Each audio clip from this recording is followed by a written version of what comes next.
What's up, family?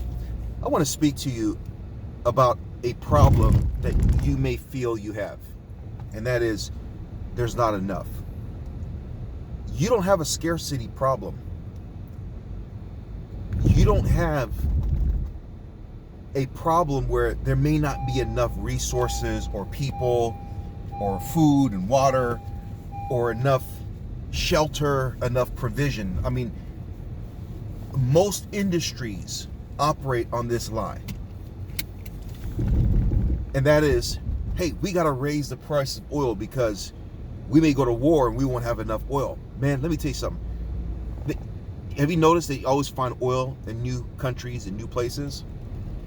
Do you know why? Because there's oil being created in the crust of the earth, and it can be accessed anywhere. Some places are easier than others due to the geological structure. The reality is there's no scarcity because God has said seed time and harvest will continue until the end of time. Read the book of Revelation, man. Babylon, the earth, Babylon represents the global community, is prosperous, it's wealthy, it's arrogant. There's all types of textures of clothing and colors and trade and business. We're not moving towards an earth where there's going to be scarcity. That is not enough food, not enough water, not enough land. You know how much land is uninhabited? Okay? You know how much land there is in America? Like when people say stuff like, oh, we shouldn't have reparations because we don't have enough money and we're going to... No! We print money. Money is just valuable based on the value we put to it. Do a study of money. It's all made up. It's an illusion. The government prints money and it adds value to it. The Chinese print money. They devalue their money. They put value to it. They do whatever. They manipulate their markets. Today, $1 in China could buy you 12 eggs. Tomorrow, they'll devalue it. It can only buy you 6. And this is what presidents have complained, that China keeps fixing the value of their dollar because they print it. And even gold, when we had a gold standard, what is gold? We're finding gold everywhere. There's so much gold that we have not reached that everyone could be a billionaire if we found all the gold. But guess what? The people who find the gold hoard it. They have it in their coffers. And since everyone has decided since early civilization that silver, gold, and bronze will be used to buy and sell, those people become rich. What did they find? They found stones in the earth that really do nothing for no one. They don't feed you. They don't heal you. All they can do is buy you services and products, which technically we could have.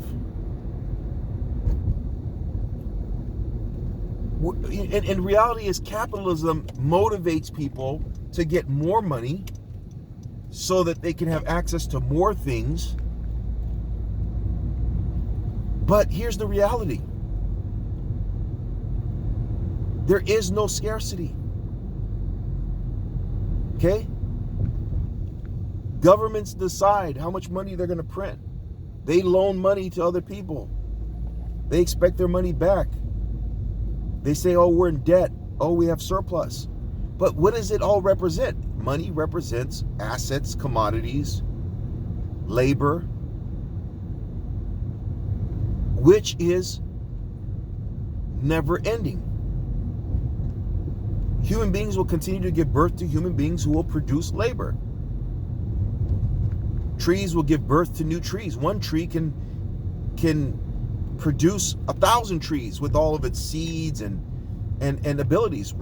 Two human beings can create 20 kids.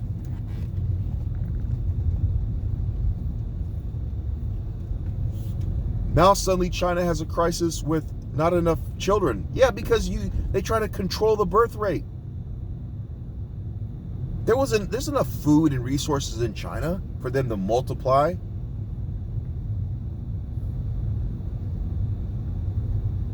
There's enough resources in the world for the world to thrive.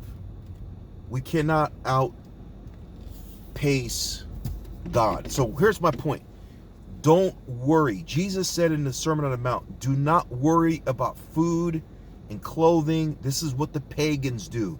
Non-believers. And we have allowed non-believers to set our economic philosophies, our economic policies. Who non-believers worry. They think there's a scarcity. There's not enough food. There's not enough. Jesus, look at the birds. They don't worry about what they're going to eat or drink, but yet God feeds them.